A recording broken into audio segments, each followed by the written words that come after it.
அனைத்தும் மொழிபெயர்க்கப்படுவதற்காகவும் நிதியை ஒதுக்கி இருக்கிறார்.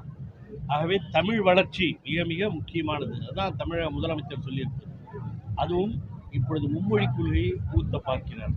இதில் ரொம்ப பேர் என்ன கேட்குறாங்க, இந்த ரூ ஏன் ரூன்னு போட்டிங்கன்னு கேட்குறாங்க. இந்தி எழுத்து அதில் இருந்தது முதல்ல ரூ, அதுவும் ரா போட்டு கோடு போட்டால் அது பேர் ரூ தான். நான் அப்படியே கொஞ்சம் இந்தியெலாம் தெரியும் எனக்கு.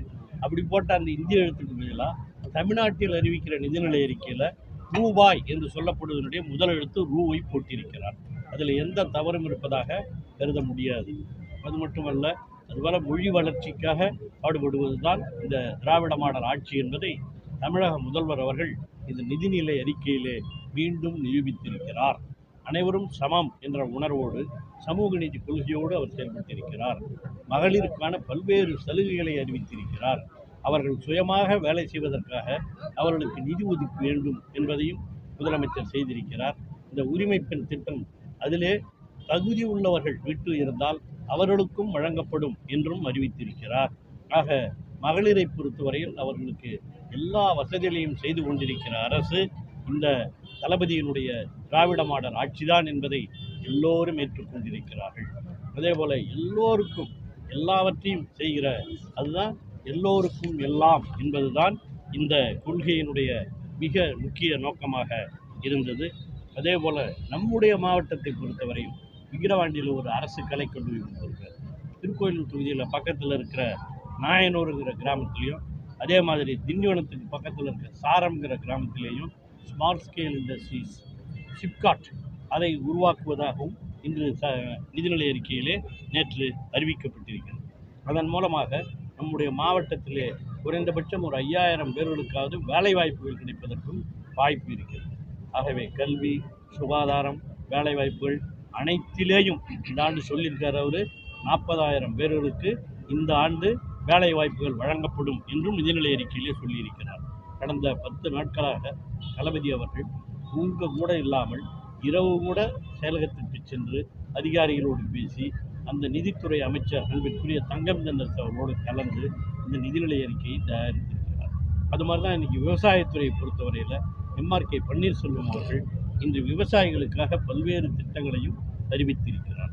கரும்புக்கான அந்த மானியத்தை கூட 380 ரூபாய் கிட்டத்தட்ட உயர்த்தி கொடுத்திருக்கிறார். இதெல்லாம் அவர் செய்திருக்கிற இந்த தமிழ் விவசாயிகளாக இருந்தாலும் மாணவர்களாக இருந்தாலும் மாணவர்களுக்காக வெடிக்கணினி கொடுப்பதற்கும் கொடுக்கப்படும் என்றும் சொல்லியிருக்கிறார். ஆக அனைத்து தரப்பினருக்கும் டாப் டு பாட்டம் அதுதான் எல்லோருக்கும் எல்லாம் என்பதுதான் தமிழக முதலமைச்சருடைய நோக்கம்.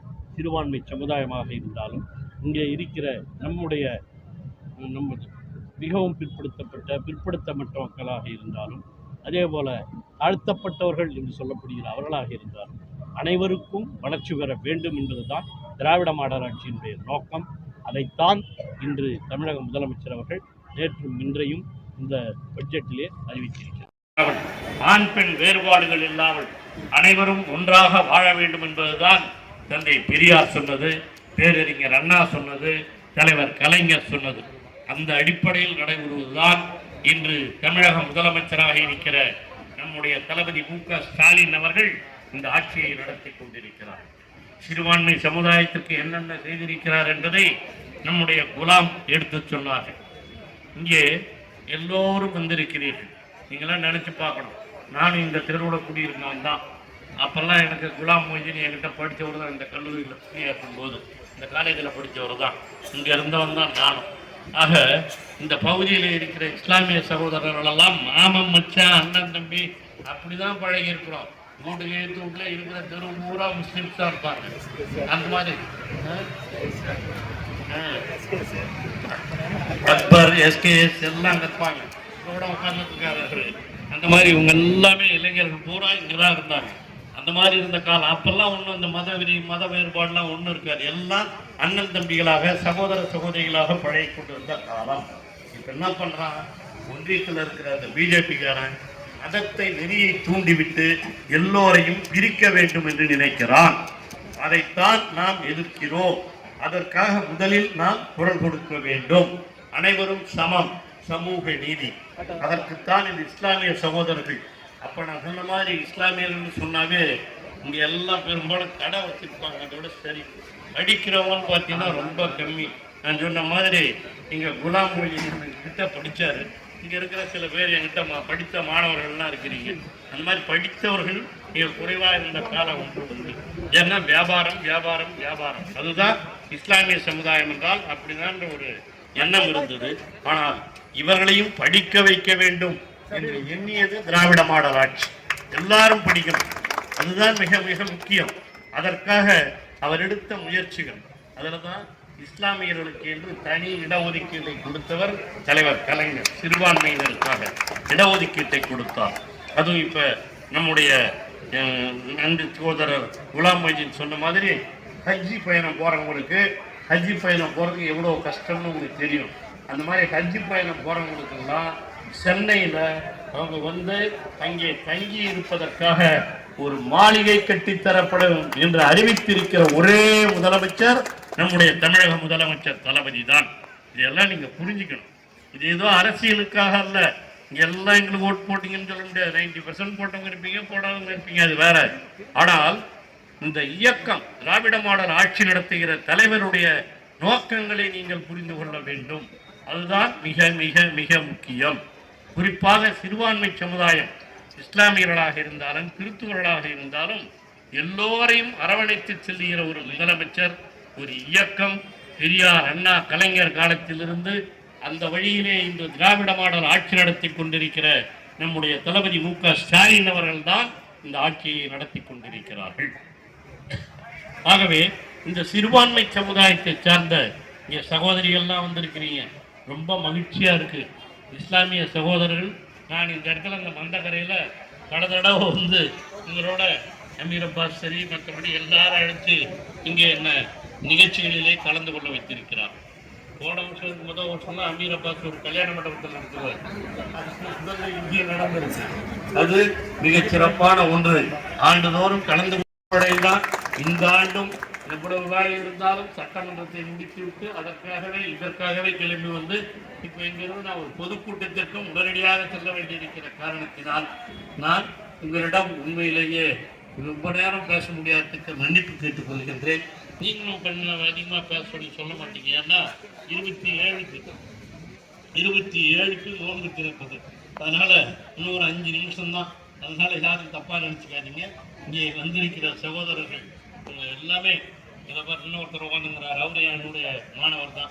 பேர்லாம் மறந்து போச்சு, எல்லாம் இங்கே கிட்ட படித்த மாணவர்கள் தான். அவங்கெல்லாம் நிச்சயமாக சொல்கிறேன், எல்லோரும் அப்பொழுது இருந்தே எல்லாரும் ஒன்று என்று கருதியவர்கள். நான் இப்போ ஒரு பெரியார் ஸ்டாஃப் அந்த கல்லூரியில் இருக்கும்போது அப்போ எல்லாருக்கும் தெரியும். நாம் சொல்கிறது எல்லோரும் சமமாக வாழ வேண்டும். இப்போ பார்த்தீங்கன்னா இங்கே ஒரு காவி கட்டினவரோட உட்காந்துட்டு இருக்கார். இதுதாங்க சமத்துவம். காவி கட்டினவராக இருந்தாலும் உள்ளா போட்டவராக இருந்தாலும் எல்லோரும் அண்ணன் தம்பிகளாக ஃபாதர் வந்திருக்காரு. ஆக கிறிஸ்துவர்களாக இருந்தாலும் இஸ்லாமியர்களாக இருந்தாலும் இந்துக்களாக இருந்தாலும் நாமெல்லாம் மக்கள் தானே. நாமெல்லாம் ஆண்கள் பெண்கள் என்ற வேறுபாடு. ஒரு காலத்தில் ஆண்கள் பெண்களே இருக்க முடியாது. அதுவும் இவ்வளோ பெண்கள் நாற்காலி போட்டு உட்காந்துருக்கீங்க பாருங்க. உங்கள் வீட்டுக்காரெல்லாம் நின்றுக்கிட்டு கூட இருப்பாங்க. நீங்கள்லாம் உட்காந்துருக்கீங்கன்னா அதுதாம்மா பெரியார் சொன்னது, ஆணும் பெண்ணும் சமம், எல்லோரும் ஒன்றாக வாழ வேண்டும் என்பதுதான் நம்முடைய திராவிட மாடல் ஆட்சியினுடைய நோக்கம். அந்த அடிப்படையில் தான் இந்த மந்தக்கரையில் இன்று இந்த நிகழ்ச்சி மிக சிறப்பாக ஒரு பொதுக்கூட்டத்தை போல நடைபெற்று கொண்டிருக்கிறது. ஆகவே இந்த நிகழ்ச்சியிலே கலந்து கொண்டிருக்கிற உங்களுக்கு அனைவருக்கும் என்னுடைய வாழ்த்துக்களை முதலில் தெரிவித்துக் கொள்ள நான் கடமைப்பட்டிருக்கிறேன்.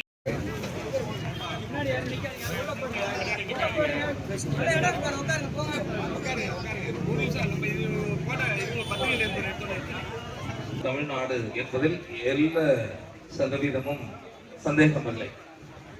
பல வேளைகளிலே இசையில், கல்வியில் என்ற எந்தவித பாகுபாடும் வேறுபாடும் இல்லாமல் எப்பொழுது நாம் இதையில் நாம் அனைவரும் ஒன்றாக இருக்கின்றோம் என்ற உணர்வு ஏற்படுகின்றதோ அப்பொழுதுதான் இந்த சமய நல்லிணக்கம் என்பது சாத்தியமாகும். மாறாக நீங்கள் தொப்பி அணிந்திருக்கின்றீர்கள் அல்லது இந்த பல அரசியல்வாதிகள் தொப்பி அணிந்து அமர்ந்திருக்கின்ற பொழுது இன்றளவும் அது அந்த சூழலுக்கு ஏற்றாற்போல் தங்களை மாற்றிக்கொண்டார்கள் என்ற வதந்திகள் பரப்பினாலும் யார் எதை அனைவரும் அவர்கள் வரவேற்புரை வழங்குமாறு அன்புடன் கேட்டுக்கொள்கின்றோம்.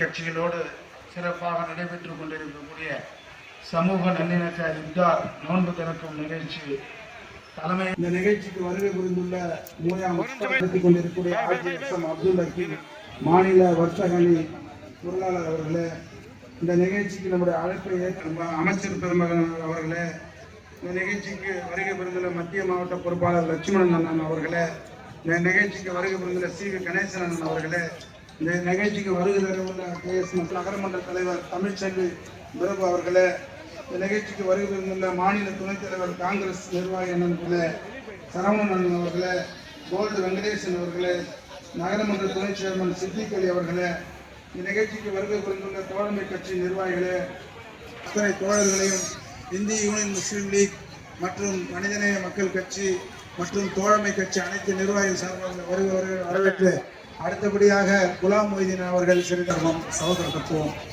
இந்திய யூனியன் முஸ்லீம் லீக் சார்பாக மத நல்லிணக்கம் சமூக நலனுடைய நோன்பு இஃப்தார் நிகழ்ச்சி 15ஆம் ஆண்டு தொடர்ந்து நடைபெற்றுக் கொண்டிருக்கிறது. இந்த தலைமை பெரியவர்கள் அனைவருக்கும் இந்த நோன்பு நிகழ்ச்சியின் முதற்கண் வணக்கத்தை தெரிவித்துக் கொள்கின்றேன். இந்த இஃப்தார் விருந்து இந்தியாவிலே சிறப்பாக நடந்து கொண்டிருக்கிறது.